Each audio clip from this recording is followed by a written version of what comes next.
जहाँ डाल डाल पर सोने की चिड़िया करती है बसेरा, वो भारत देश है।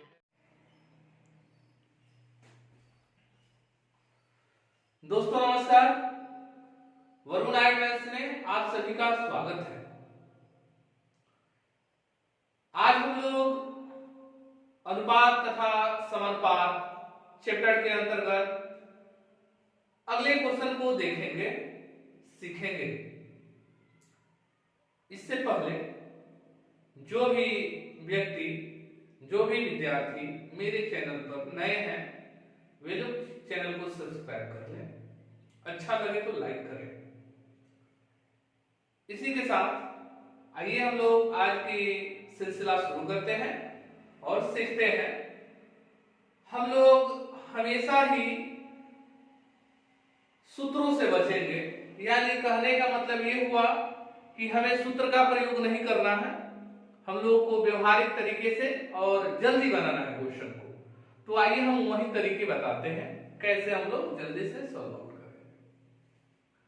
एक नंबर क्वेश्चन लिखा हुआ है कि 2030 रुपया ABC में इस प्रकार बांटिए कि उनके भागों में से क्रमशः 15 रुपया, 10 रुपया, 5 रुपया घटा देने पर उनमें 8:7:5 का अनुपात हो। अच्छा जी, ये 8:7:5 कब होना चाहिए? तो 2030 रुपया में से हम घटा देंगे कितना? 15 रुपया, 10 रुपया और 5 रुपया घटाने के बाद ये हमारा अनुपात आ रहा है। ठीक है, तो हम लोग आसानी से इसको घटा लेंगे। 15 रुपया, 10 रुपया, 25 और 5 30 रुपया, यानी 2030 रुपया में से 30 रुपया अगर हम घटा देते हैं तो कितना रुपया बचेगा जी? तो 2000 रुपया। 2000 रुपया बचेगा ना, तो अब हम यहां लिखेंगे 2000 रुपया। 2000 रुपया में कितना भाग लगाना है? तो A को 8 भाग चाहिए, B को 7 भाग चाहिए, C को 5 भाग चाहिए। यानी कहने का मतलब ये है कि 2000 रुपया है, आप कह रहे हैं कि हमको 8 हिस्सा चाहिए, आपके मित्र कह रहे हैं कि 7 हिस्सा चाहिए और हमें कितना चाहिए? 5 हिस्सा चाहिए। तो हम लोग कितना हिस्सा लगाएंगे? तो जोड़ लीजिए, 8 7 15 5 20 हिस्सा, यानी बट्टा 20 करेंगे। तो एक हिस्सा का मान कितना आ जाएगा? काट दीजिए, 0 0 2। अब एक हिस्सा का मान 100 आ रहा है, एक हिस्सा का मान 100। तो कहा जाएगा कि A का हिस्सा कितना है? A का हिस्सा कितना है जी? तो 8 हिस्सा बराबर 800, 7 हिस्सा बराबर जी 700 और 5 हिस्सा बराबर 500। लेकिन ध्यान दें कि ये 15 रुपये इसमें से पहला वाला में से घटाया गया है, दूसरा वाला में से 10 रुपया, तीसरा वाला में से 5 रुपया। अब उसका जोड़ देंगे तो उसका एक्चुअल वैल्यू आ जाएगा, यानी इसको मिला 815 रुपया, इसको मिला 710 रुपया और इसको मिला 505 रुपया। ठीक है, तो यहाँ तीनों को पूछा गया था तो हम तीनों को निकाल देंगे। हालांकि इस क्वेश्चन में ऑप्शन नहीं लिखे हुए थे, लेकिन उससे कोई बात नहीं, किसी एक का पूछता तो हम लोग ऐसे ही बता देते बिना लिखे हुए। ठीक है, उम्मीद करते हैं कि समझ में आया होगा। आइए अगला क्वेश्चन पर चलते हैं। सेम क्वेश्चन है कि ABC में के बीच 1228 रुपया बांटे गए। कितना बांटे गए? 1228 रुपया। उनके भागों में से क्रमशः 4 रुपया, 8 रुपया, 16 रुपया घटा देने पर उनमें 1:2:3 का अनुपात हो जाता है। A को कितने रुपए मिलेंगे? अच्छा जी, इसमें क्या मामला है कि 1228 रुपया है, 3 आदमी है, तो पहला आदमी में से 4 रुपया घटाया गया, दूसरा में से 8 और तीसरा में से 16। तो ये तो कुल है ना, तो इसी कुल में से इसको घटा लेंगे तो अनुपात आ जाएगा 1:2:3। तो घटाते हैं, 16 4 20 8 28, यानी 1228 रुपया में से 28 रुपया घटाएंगे तो कितना बचेगा? 1200 रुपया। बचे कितना जी? 1200। 1200 में कितना हिस्सा लगाएंगे? 1:2:3। 3 और 5 1 6 हिस्सा लगाएंगे। किसका निकालना है जी? A का। तो A का कितना हिस्सा? 1 हिस्सा। तो हम यही ना करेंगे गुना 1, तो एक गुना करने से कोई फर्क पड़ता है क्या? काट दीजिए आप। उसके बाद 6 दूनी के 1200, एक हिस्सा बराबर कितना आ गया जी? 200। तो जब एक हिस्सा बराबर 200 आ गया तो फिर हमको कितना हिस्सा निकालना है जी? तो हमको रियल में कितना हिस्सा निकालना है? ए का चाहिए। तो ए के लिए भाई एक ही हिस्सा ना है तो 200 ही होगा। तो 200 हो गया, प्लस हम लोग घटाए हैं ना जी ए में से 4 रुपया, तो 4 रुपया यानी 204 रुपया। आपका आंसर कितना हो गया? 204 रुपया। हालांकि ऑप्शन में नहीं है, ऑप्शन है कि यहाँ ई डाल लीजिए और यहाँ 204 कर दीजिए। तो ये ऑप्शन में नहीं था, लगा दिए, तो ये हमारा आंसर हो गया। ठीक है, तो उम्मीद करते हैं आप लोग समझ गए होंगे इसको। इसमें कुछ नहीं करना था, 1228 रुपया था कुल, 4 रुपया 8 रुपया 16 रुपया, तो 16 4 20 8 28 रुपये से घटा दिए तो 1200 रुपया गया। उस 1200 रुपया को 1/2/3 में बांट देना था, तो 3 2 5 6 किए, तो 1200/6 किए। एक का हिस्सा निकालना था तो उन्हें 1 किए, तो 1 से गुना करेंगे फर्क नहीं पड़ेगा। 6 दूनी के 1200 200। आप कितना घटाए थे जी? 4 रुपया, तो 4 रुपये उसका जोड़ दिए, तो उसको कितना प्राप्त हो रहा है? तो 204। अगला क्वेश्चन को देख लेते हैं। कोई धनराशि पी क्यू आर में 3:5:7 के अनुपात में बांटी गई, कोई बात नहीं।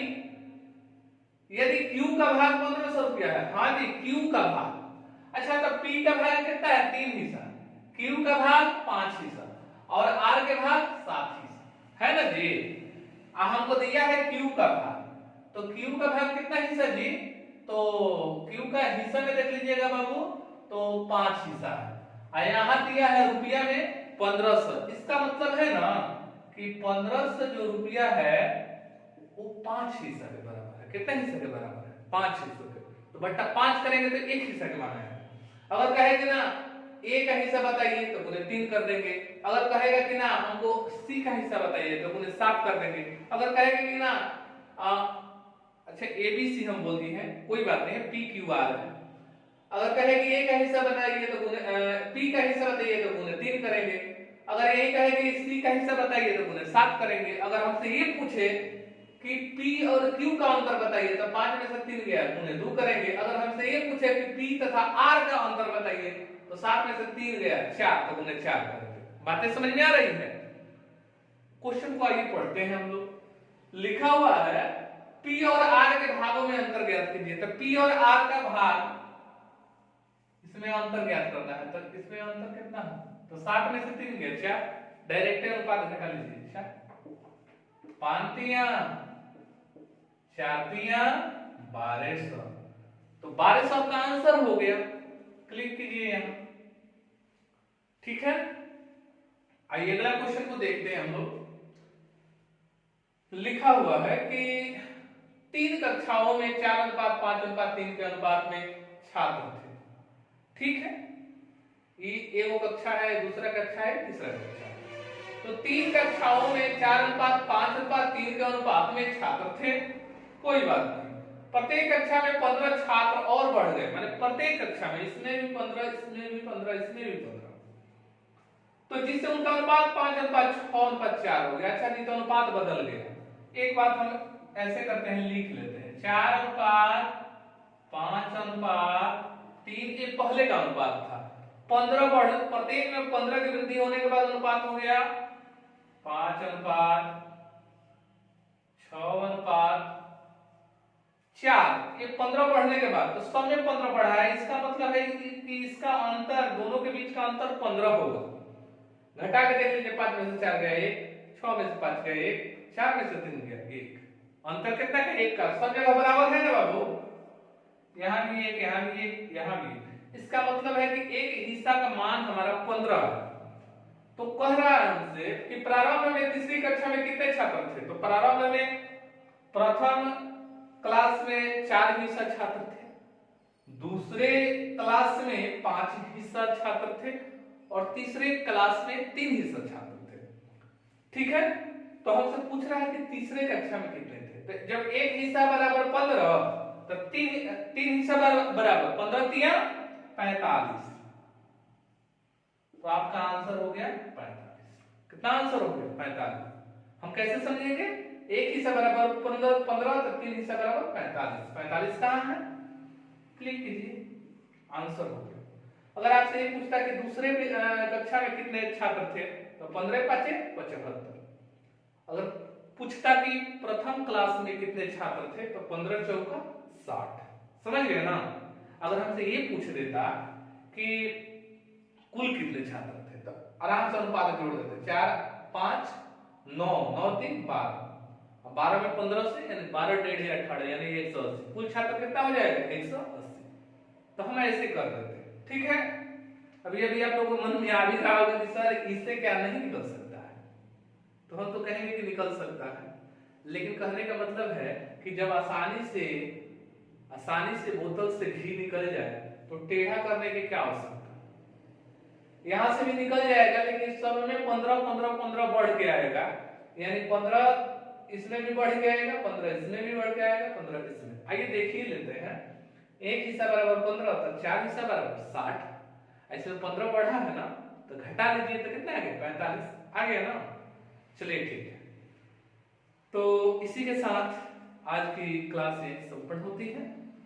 उम्मीद करते हैं कि आप लोगों को समझ में आया होगा, और यदि आपको अच्छा लग रहा है तो कमेंट बॉक्स में इसकी चर्चा जरूर करें, क्योंकि आप कमेंट बॉक्स में लिखेंगे तो इससे मेरा उत्साहवर्धन होगा और मुझे ऊर्जा वहां से मिलेगी कि नई वीडियो बना रहे हैं, मेहनत कर रहे हैं, तो क्या है कि उसका फायदा बच्चों को मिल रहा है।